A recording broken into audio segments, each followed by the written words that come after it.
Actual గా ఈ cinema చూస్తున్నంతసేపు చూసేసిన తర్వాత నన్ను బాగా డిసప్పాయింట్ చేసిన క్యారెక్టర్స్, 2 క్యారెక్టర్స్ ఎవర్రా అంటే మన ఉపేంద్ర క్యారెక్టర్ అండ్ మన అమీర్ ఖాన్ క్యారెక్టర్.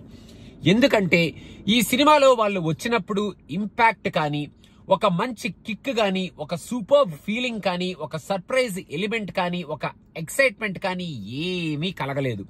ఎందుకంటే ఈ క్యారెక్టర్స్ ఎప్పుడు వస్తారు, ఎలా వస్తారు అన్న విషయం మనకి ముందే తెలిసిపోవడం వల్ల, వాళ్ళు వస్తున్నారు అంటే వాళ్ళు ఎలా ఉంటున్నారు, వాళ్ళ లుక్ ఎలా ఉంటుంది అని మనకు ముందే తెలిసిపోవడం వల్ల, అండ్ లోకేష్ ఈ సినిమాలో వీళ్ళందరూ ఉన్నారు అని ముందే మనకి అనౌన్స్ కూడా చేసేసి, ఆ అనౌన్స్ చేసిన రీతిలోనే ట్రైలర్ లో కూడా వీళ్ళని చూపించేసి ఆ సర్ప్రైజ్ ఎలిమెంట్ ని మొత్తాన్ని సర్వనాశనం చేసేయడం వల్ల మనకి ఈ 2 క్యారెక్టర్స్ మెయిన్ గా నాకైతే అబ్బా ఏంట్రా బాబు, ఇంత మంచి ఎంట్రీలు, ఇంత మంచి సర్ప్రైజింగ్ ఎలిమెంట్స్ మనకి చాలా క్యాజువల్ గా అలా వచ్చి అలా వెళ్ళిపోయినా ఏమిట్రా బాబు అని నాకైతే అనిపించింది. మీలో కూడా ఎవరికైనా అలా అనిపిస్తే కింద కామెంట్స్ లో మెన్షన్ చేయండి.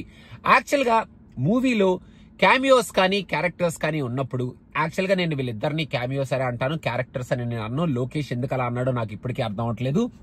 ఒకవేళ ఉపేంద్ర క్యారెక్టర్ ని అసలు ఫస్ట్ నుంచి అనౌన్స్ చేయకుండా ఉపేంద్ర ఉన్నాడు అని ఎందుకు అనౌన్స్ చేశారో మన అందరికీ తెలుసు.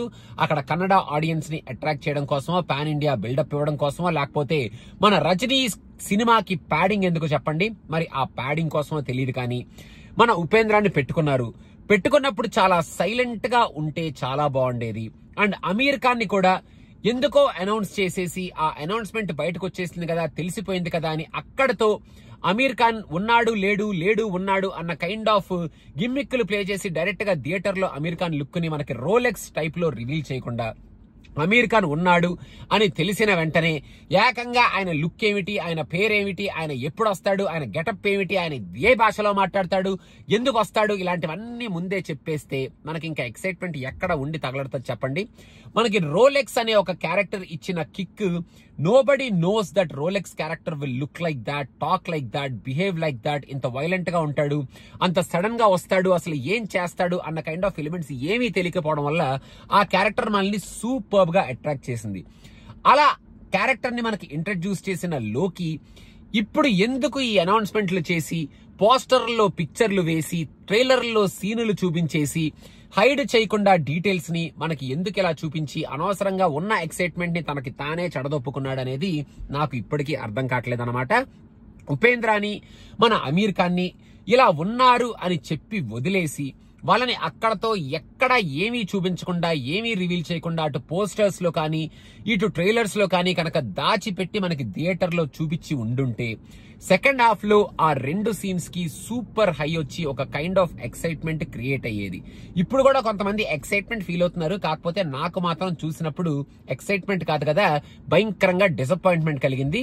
ఒక ఫెంటాస్టిక్ షాట్ నాకేమనిపించింది ఉపేంద్ర రాగానే అంటే మన రజనీకాంత్ చేతిని ఇలా పట్టుకొని కళ్ళకి ఇలా అద్దుకోవడం మాత్రం ఫెంటాస్టిక్ షాట్ అనిపించింది. అక్కడ విజిల్ వర్తీ షాట్ అనిపించింది తప్ప ఇంకా మిగతా ఆ ఎంట్రీ కానీ ఆ సీన్ కానీ, ఏకంగా బ్యాక్గ్రౌండ్ స్కోర్ కూడా ముందే రిలీజ్ చేసేసి ఓఎస్టీ బ్యాక్గ్రౌండ్ స్కోర్ అని చెప్పి అనవసరంగా మనకి అక్కడ ఉన్న ఆ తక తీం తక అన్న కైండ్ ఆఫ్ ఆ కిక్ ను కూడా పాడు చేసి మన లోకి ఈ క్యారెక్టర్స్ ని ఇంట్రడ్యూస్ చేశాడనమాట. సో ఇప్పుడు మనం నేర్చుకోవాల్సిన లెసన్ ఏమిటంటే మెయిన్ గా లోకేష్ కానీ, రేపు పొద్దున వచ్చే జైలర్ కానీ, ఇంకా ముందు పాన్ ఇండియా అన్న పేరుతో ఇలా మల్టిపుల్ రీజియన్స్ నుంచి ఆర్టిస్టులు పెట్టుకొని వచ్చే పెద్ద పెద్ద సినిమాలు తీసే డైరెక్టర్స్ కానీ తెలుసుకోవాల్సిన విషయం ఏమిటంటే మా ఆడియన్స్ ని కొంచెం సర్ప్రైజ్ చేసేటట్టు ఈ క్యారెక్టర్స్ ని, ఈ క్యామియోస్ ని, వాట్ ఎవర్ ఇట్ ఈస్ దాచి ఉంచండి. అది ఒకవేళ తెలిసిపోయినా కూడా తెలియనట్టు యాక్ట్ చెయ్యండి.